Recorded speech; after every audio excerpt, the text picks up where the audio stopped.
بسم اللہ الرحمن الرحیم. کو اپنے سینے میں حفظ کر رہے ہیں. یہ آپ کے لیے بہت دنیا میں بھی سرمایہ ہے اور آخرت میں بھی سرمایہ ہے.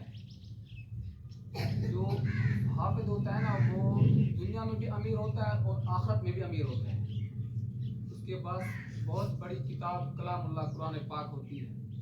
اسی شان پر میں قرآن پاک کی شان پر چند اشعار ہیں کہ تورات زبور انجیل بھی ہے پر شان قرآن کے کیا کہنے.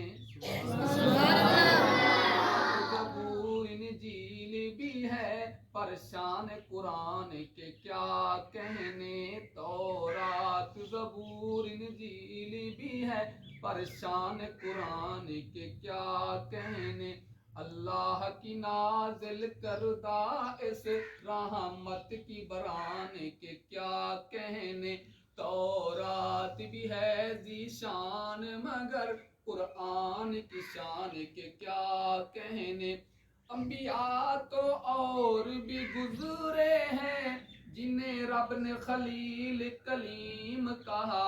جنہیں رب نے خلیل کلیم کہا. جس ذات پہ اترا ہے قرآن اس پاک انسان کے کیا کہنے. تورات بھی ہے پر شان قرآن کے کیا کہنے. اور مختلف زبانیں ہیں سرائکی اردو وغیرہ، لیکن اس سے جو مقدس زبان ہے وہ کیا ہے جس مقدس زبان میں قرآن پاک اترا ہے. تھی قسم قسم کی لغتیں مگر نہ کسی میں اتارا قرآن کو. تھی قسم قسم کی لغتیں مگر نہ کسی میں اتارا قرآن کو. نہ کسی میں اتارا قرآن کو. جس لغت میں اترا ہے قرآن اس عربی زبان کے کیا کہنے.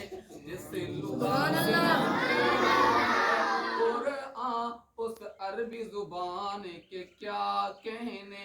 تورات بھی ہے ذی شان مگر قرآن کی شان کے کیا کہنے.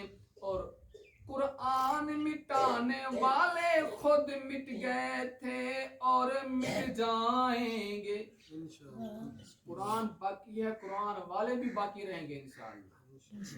قرآن مٹانے والے